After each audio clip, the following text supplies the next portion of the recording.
नमस्कार, आमी ज्योतिष सम्राट विनय शास्त्री। आज के आमार भिडियोर आलोच्य विषय वास्तु निये। आपनारा वास्तुर बेश गभीरताय ना गिয়েও शुधुमात्र आपनार छके कोन ग्रहटी बलवान एवं कोन ग्रहटी दुर्बल शुधु सेइटुकु देखेई आपनि निजेई वास्तु सम्बन्धे একটা ধারণা সৃষ্টি করতে পারবেন। আমি একটু প্রারম্ভিক অবস্থায় বলে দিই। সূর্য বা রবি যা অগ্নিতত্ত্ব, অগ্নিকে নির্দেশ করে। চন্দ্র জলতত্ত্ব বা জলকে নির্দেশ করে।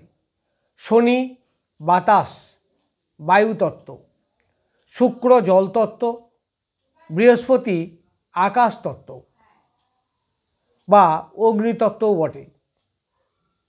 আকাশতত্ত্ব বলতে আমাদের বাড়িতে কোথায় বোঝাবে? ছাদ, বাড়ির ছাদ আকাশতত্ত্ব। অর্থাৎ বাড়ির ছাদ সর্বদাই পরিষ্কার পরিচ্ছন্ন রাখলে আপনার বৃহস্পতি শুভ ফলদাতা হবে।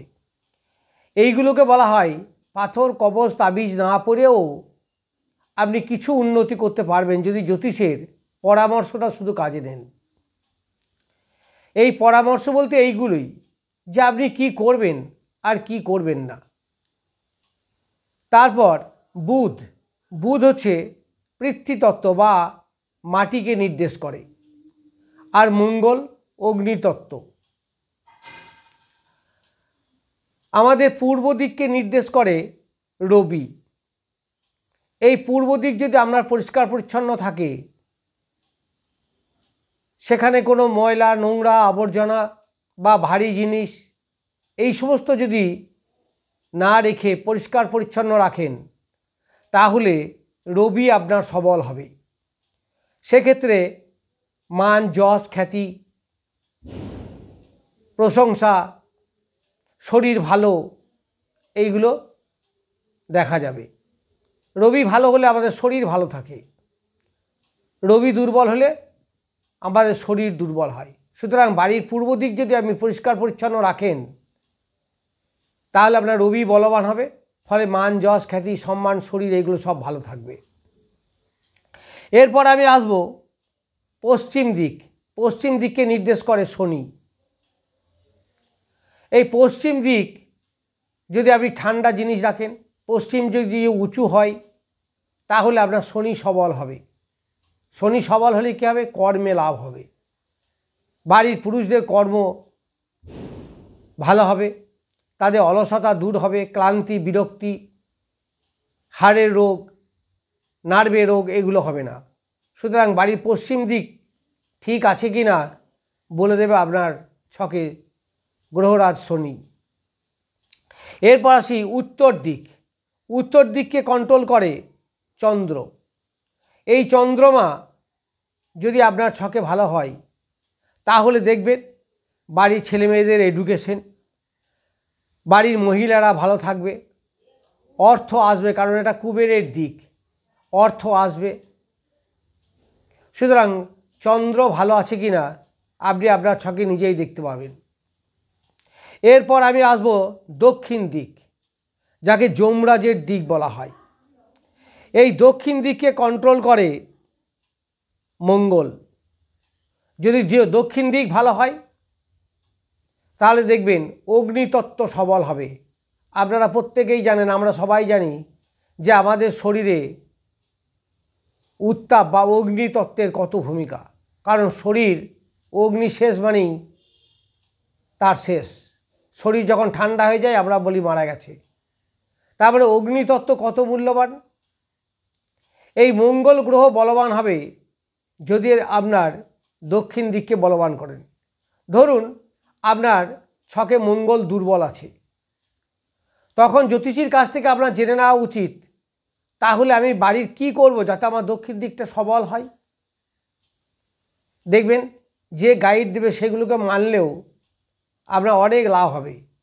সব সময় যে প্রবাল পড়তেই হবে এমন কোনো মানে নেই। আপনার বাড়ির দক্ষিণ দিককে ভালো করুন, দেখুন অনেক লাভ পাবেন। এছাড়াও মঙ্গলের যে আরও টোটকাগুলো আছে সেগুলো করবেন। আমি আস্তে আস্তে সব বলবো। এরপর আমি আসি উত্তর পূর্ব দিক। উত্তর পূর্ব দিককে আমরা ঈশান কোণ বলি। এই কোণের গুরুত্ব আমরা সবাই বুঝি। এই কোণকে হালকা রাখতে হবে, পরিষ্কার পরিচ্ছন্ন রাখতে হবে। অবশ্যই স্বামী স্ত্রীর বেডরুম যেন না হয়। ছেলেরা এই ঘরে এডুকেশন নেবে, পড়াশুনো করবে, বা বৈঠকখানা ঘর, বা সব থেকে ভালো হচ্ছে যে পূজার ঘর করা। তাহলে আপনার বাড়ির লক্ষ্মী বা শ্রীবৃদ্ধি হবে, অর্থনৈতিক কাঠামো ভালো হবে, বাড়ির লোকজনের মধ্যে একটা শান্তি বিরাজ করবে। সুতরাং ঈশান কোণের মূল্য আমাদের সব থেকে বেশি। ঈশান কোণ বলতে পূর্ব এবং উত্তর কোণ, পূর্ব উত্তরের মাঝে যে কোণটা। এরপর আমি আসব উত্তর পশ্চিম। উত্তর পশ্চিম কোণ যেটা নির্দেশ করে বুধ। বুধ ভালো হলে কি হয়? বাড়ির ছেলেদের এডুকেশন, কারণ বুদ্ধির দেবতা, বুদ্ধির গ্রহ হচ্ছে বুধ। বাড়িতে ব্যবসা করলে ব্যবসা ভালো চলবে, কুইক ডিসিশন নিতে পারবে এবং ডিসিশন সঠিক হবে। ঈশ্বরের আশীর্বাদ লাভ হবে। সুতরাং এই কোণে দুর্বল আছে কি না আপনি বুঝতে পারবেন আপনার ছকে বুধ কতটা বলবান বা দুর্বল তার থেকেই। আপনি নিজেই বাস্তু সম্বন্ধে অনেকটা আইডিয়া করতে পারবেন। এবার আমি আসব উত্তর পূর্ব বললাম, দক্ষিণ পূর্ব কোণ। দক্ষিণ পূর্ব কোণকে বলা হয় অগ্নিকোণ। এই কোণ শুক্র নিয়ন্ত্রণ করে। এই কোণ যদি ভালো হয় তাহলে শুক্র ভালো হবে, বা শুক্র ভালো হলে এই কোণ দেখবেন আপনার ভালো আছে। কিন্তু যদি শুক্র দুর্বল হয় তাহলে এই কোণকে সবল করতে হবে। অগ্নিকোণ মানে দেখে শুনেই বুঝতে পারছেন যে এখানে ইলেকট্রিক মিটার, রান্নাঘর এই সমস্ত করা উচিত। যদি আপনি এই কোণে এইগুলো করেন তাহলে দেখা যাবে আপনার বাড়িতে উন্নতি হচ্ছে, অর্থনৈতিক কাঠামো ভালো হবে। কারণ অর্থের মূল গ্রহ শুক্র, লিকুইড মানি, যা সব সময় আপনার হাতে থাকবে। এই লিকুইড মানি সচরাচর হবে, অ্যাভেলেবেল হবে যদি আপনার দক্ষিণ পূর্ব কোণ ভালো থাকে। এরপর আমরা আসব দক্ষিণ পশ্চিম কোণ। এই কোণ নির্দেশ করে রাহু। আবার বাস্তুদেবের পায়ুপথ হচ্ছে এই কোণ। সুতরাং এই কোণ সবল না দুর্বল আপনার রাহু থেকে বুঝতে পারবেন। ছকে যদি রাহু দুর্বল হয় তাহলে এই কোণ অবশ্যই দুর্বল হবে। এই কোণে স্বামী স্ত্রীর বেডরুম করা ভালো। এই কোণের দিকে কোনো গাছপালা ইত্যাদি লাগাবেন না। এই সমস্ত টোটকাগুলো মানলেও আপনার বাস্তুর অনেক শ্রীবৃদ্ধি হবে। তাহলে আমি বাস্তু সম্বন্ধে যেগুলো বললাম, এই গ্রহটা দেখেই আপনি বুঝতে পারবেন আপনার বাস্তুর কোন দিকটা দুর্বল আর কোন দিকটা সবল। তাতে থেকে আপনি অনেকটা নিজেকে রিকভার করতে পারবেন। যেমন উত্তর পশ্চিম কোণ যদি দুর্বল হয়, বাড়ির মহিলারা দেখবেন নানা রোগে ভুগবে, তাদের শরীর স্বাস্থ্য ভালো যাবে না। এখন পশ্চিম দিকে বা উত্তর দিকে যদি রান্নাঘর করেন তাহলে সেটা বাস্তুর পক্ষে খুবই খারাপ। কারণ এই কোণগুলো হচ্ছে শুভ কোণ, উত্তর দিকটা, পশ্চিম দিকটা হচ্ছে ঠান্ডা। সুতরাং পশ্চিম দিকে সব থেকে ভালো হচ্ছে জলের ট্যাঙ্কি, জলের ব্যবহার, এই সমস্ত হলে পশ্চিম দিক অনেক উন্নত হয়।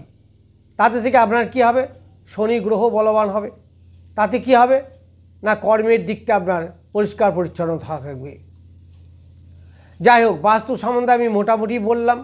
আমি বাস্তু বিচার করতেও যাই, যদি আপনাদের প্রয়োজন হয় তাহলে যোগাযোগ করতে পারেন। আজ এ পর্যন্ত।